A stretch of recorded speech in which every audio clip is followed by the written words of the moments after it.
అంటే మీరు ఆ పార్టీలో ఉన్నారు కాబట్టి మీ ముఖ్యమంత్రి గారు, తెలంగాణ ముఖ్యమంత్రి గారు ఏం చేసినా గానీ మీకు బానే ఉంటది. కానీ పొంగులేటి శ్రీనివాసరెడ్డి గారిది ఎఫ్‌డీఆర్ అది బఫర్ జోన్ పరిధిలో ఉన్నాయి. ఆయన నిర్మాణాలు అంటున్నారు. పల్లా రాజేష్ రెడ్డిది ఉందంటున్నారు.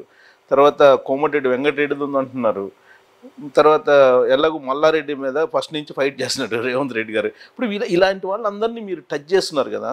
వాళ్ళందరూ తెర వెనుక ఒకటి కారు, ఒకటి అయ్యి ఇబ్బంది పెట్టరు అని చెప్పి మీరు అనుకుంటున్నారా? ఆ ఆస్కారమే లేదు రావు గారు. ఎందుకంటే ఇక్ ఆల్రెడీ మా పొంగులేటి శ్రీనివాసరెడ్డి గారు, మంత్రి గారు ఆల్రెడీ చెప్పిండ్రు. నా నా ఫామ్ హౌసే అనుకోండి, నా ఇల్లే అనుకోండి, మీరు బఫర్ జోను, ఎఫ్‌టీఎల్‌లా ఉన్నది అనేది ఏదన్నా ఆన్ రికార్డ్ చూపిచ్చండి.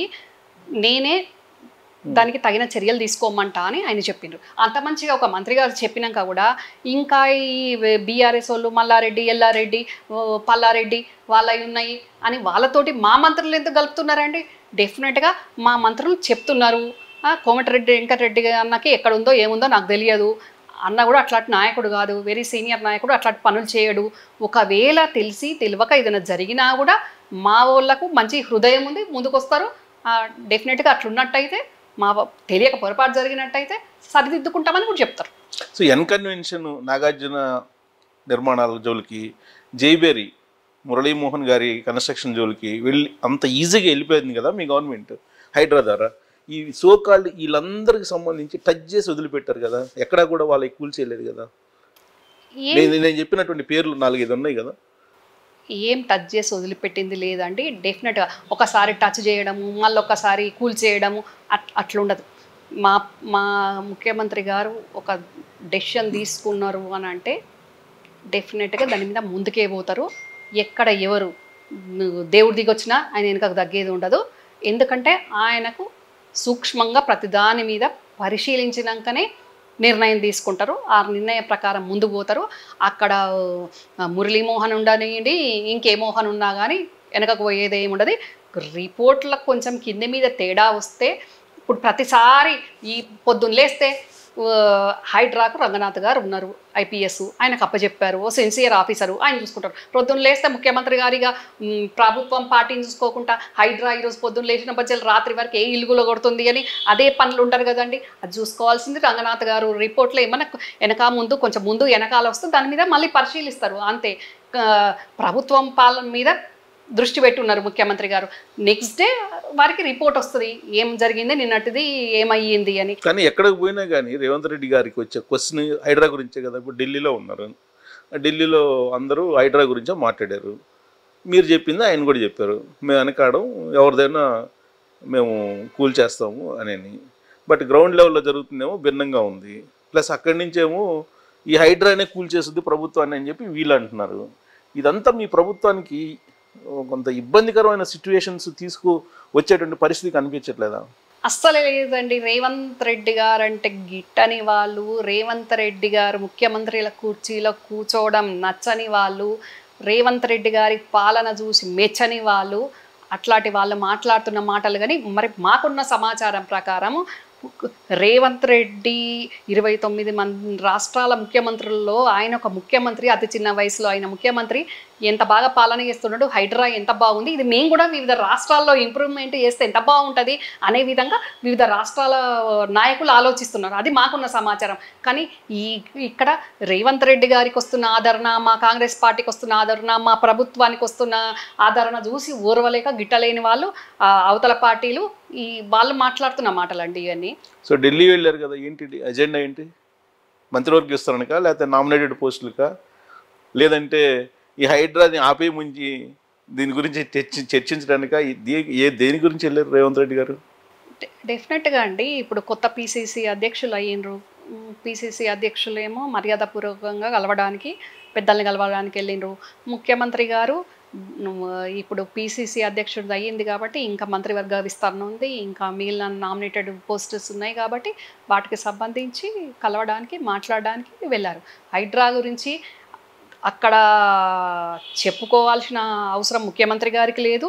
హైడ్రా చాలా బాగా పనిచేస్తుంది అనేది తెలంగాణ ప్రదాత సోనియమ్మ గారి నుంచి ప్రియాంకమ్మ వరకు అందరు కూడా అప్రిషియేట్ చేస్తున్నారు.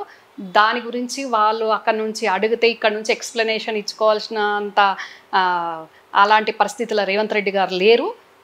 వెళ్ళింది మా పార్టీ ఇంటర్నల్గా మాట్లాడుకోవాల్సిన అంశాల మీద, మంత్రివర్గ విస్తరణ మీద, మంత్రివర్గ విస్తరణ చేసి మిగిలిన నామినేటెడ్ చైర్మన్స్ ఫుల్ఫిల్ చేస్తే కంప్లీట్గా ఏవైతే మేము ప్రజలకు ఏవైతే హామీలు ఇచ్చినామో ఇంకా మిగతా ముందు ముందు ఒక విజన్ తోటి పనిచేయాలనుకుంటున్నారు. కాబట్టి గత 10 సంవత్సరాల పాలనలు జరిగిన విధ్వంసాన్ని ఏ రకంగా మళ్ళీ ఇక్కడ సరి చేసుకోవాలనే దాంట్లో అది ఒక ప్రణాళిక ఉంటుంది. కాబట్టి ఆ ప్రణాళికల కోసం అప్పుడప్పుడు ముఖ్యమంత్రి గారు ఢిల్లీలో మా హైకమాండ్ ఉంటుంది కాబట్టి డెఫినెట్గా వెళ్తుంటారు, కలుస్తుంటారు. ఈ గత ప్రభుత్వంలో ఈ హైకమాండ్ ఇక్కడే ఉంటుంది, లో కమాండ్ వాళ్ళకు హైకమాండ్ కలవదు. అట్లాంటి పరిస్థితుల్లో మాది లేదు. కానీ కొంతమంది ఏమంటారంటే రేవంత్ రెడ్డి గారు ఇప్పుడు ఢిల్లీ టూర్, ఇప్పుడు లేటెస్ట్గా వెళ్ళిన ఢిల్లీ టూరు ఇంకా 16 మంది మిగిలి ఉన్నారు బీఆర్ఎస్ పార్టీలో, వాళ్ళని కూడా తీసేసుకొని బీఆర్ఎస్ పార్టీని విలీనం చేసుకోవడానికి పర్మిషన్ కోసం వెళ్ళారు, ఢిల్లీ అధిష్టానం పర్మిషన్ కోసం అని అంటారు. ఏమంటారు? రావు గారు, తీసేసుకోవడం ఇక్కడ మాకు అస్సలు అవసరం కూడా లేదు. తీసుకోవాల్సి వాళ్ళని రారా అని ఇక్కడ మాకు వచ్చిన ఇబ్బంది లేదు. వాళ్ళే, నేను 2-3 పేపర్స్లో చూసాను, సోషల్ మీడియాలో చూసాను, నిన్నటి నుంచి వైరల్ అవుతుంది. మీ దృష్టిలో డెఫినెట్గా ఉంటుంది. మాకంటే ముందు గత ప్రభుత్వంలో వర్కింగ్ ప్రెసిడెంట్తో పాటు సరి సమానమైన హోదాను అనుభవించి వెన్నంటి ఉన్న ఒక సదరు నాయకుడు, నేను వస్తా, నన్ను ట్యాపింగ్ నుంచి తప్పియండి, నేను ఒక 3 ఎమ్మెల్యేలను తీసుకొని వస్తా అని ఆ నాయకులు మాట్లాడుతున్నారండి. వాళ్ళు వస్తున్నారండి, కాళ్ళ బేరానికి ఏళ్ళ బేరానికి వాళ్ళు వస్తున్నారు. కానీ మాకేం వాళ్ళను లాక్కోవాల్సిన అవసరం లేదు. వాళ్ళు పడగొడతామనేటోళ్ళు వాళ్ళు పిచ్చి ప్రేణాలు చేసి వాళ్ళు, కానీ మాకేమంత అవసరం లేదు, వాళ్ళు వస్తాము అని వాళ్ళు అంటున్నారు. అది కూడా ఇక్కడ ముఖ్యమంత్రి గారి ముందుకొచ్చి మొహం జల్లని వాళ్ళు, మొహం చూపించుకోలేని వాళ్ళు పక్క రాష్ట్రాలకు వెళ్ళి పక్క రాష్ట్ర నాయకులతోటి లాబింగ్ చేసుకునే దిక్కుమాల దీన స్థితిలో వాళ్ళు ఉన్నారండి. డికే శివకుమార్ గారా అక్కడికి వెళ్ళి అట్నుంచి ఇటు వస్తున్నారా? నేను పక్క రాష్ట్రం నాయకులు అన్నానండి. అంటే ఏపీ నాయకులు చంద్రబాబు నాయుడు గారి దగ్గరికి వెళ్ళి మల్లారెడ్డి గారు ప్రయత్నం చేస్తున్నారు అంటారు, అంతేనా? నేను ట్యాపింగ్ అని కూడా మీకు ట్యాపింగ్ లో ఉన్న వర్కింగ్ ప్రెసిడెంట్ తో పాటు సమాన హోదాను అనుభవించి అట్లాంటి నాయకుడు అని నేను చెప్పాను. నేను మల్లారెడ్డి గారి గురించి చెప్పలేదు. మల్లారెడ్డి గారు ఓపెన్ గా డికే శివకుమార్ గారిని కలిసిండ్రు, వస్తా అన్నారు. అవసరమైతే టీడీపీకి వెళ్ళి నేను టీడీపీ పార్టీకి తెలంగాణ యూనిట్కి ప్రెసిడెంట్ అవుతా అంటున్నారు. మల్లారెడ్డి గారు పూటకొక మాట మాట్లాడతారు కదా. ఇప్పుడు ఏంటి 16 మంది మీ వైపు వస్తున్నారా లేదా 26 మంది అటువైపు వెళ్తున్నారా? ఏది నమ్మాలి ఇప్పుడు వస్తున్నటువంటి ప్రచారంలో? ఇప్పుడే కదండి నిన్నటి నుంచి వైరల్ అవుతున్న అంశాన్ని బట్టి ఏం జరుగుతుంది అనేది మనం అనుకోవాలి. ట్యాపింగ్ నుంచి నన్ను తప్పించండి మహాప్రభు, నాకు రేవంత్ రెడ్డి గారి దర్శన భాగ్యం లేదు అని పక్క రాష్ట్రాలకు వెళ్ళి దీనంగా వేడుకొని అంటే ఎవరి దగ్గరికి వస్తున్నారు అనేది మనం ఆలోచించుకోవాలి. ఎప్పటి నుంచో కూడా నిన్న ఎక్కడైతే గొడవ జరిగిందో ఆ గొడవకు కారణమైన నాయకుని ఇంటికి వెళ్ళిన అందులో ఉన్న ఎమ్మెల్యేలు కూడా ఉత్సవ విగ్రహాలక్క అక్కడికి వెళ్తున్నారు తప్ప వాళ్ళు కూడా ఇక్కడికి రావడానికే లాబింగ్ చేసుకుంటున్నారు. ఇంక్లూడింగ్ కౌశిక్ రెడ్డి ఏమన్నా అతీతమండి దేనికన్నా? అంతేనంటారా? అంటే నిన్న ఎపిసోడ్ చూసిన తర్వాత ఆయన దగ్గరికి మద్దతు తెలపడానికో పరామర్శించడానికో వెళ్ళిన బీఆర్ఎస్ చెందిన ఎమ్మెల్యేలు ఉన్నారు కదండి. అందులో ఉన్న వాళ్ళందరూ అక్కడనే ఉంటారని ఏమన్నా గ్యారంటీ ఉందా?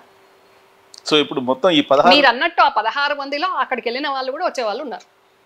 సో ఈ ఆపరేషన్ క్లారిటీ కోసమేనా ఢిల్లీ రేవంత్ రెడ్డి గారు? నేను మళ్ళీ చెప్తున్నాను రావు గారు, ప్రభుత్వం ముందు ఎన్నో గత ప్రభుత్వంలో జరిగిన విధ్వంసాన్ని సరి చేయడానికి ప్రణాళిక ఉంది. ఆ ప్రణాళిక గురించి ఆయన వెళ్ళిండ్రు తప్ప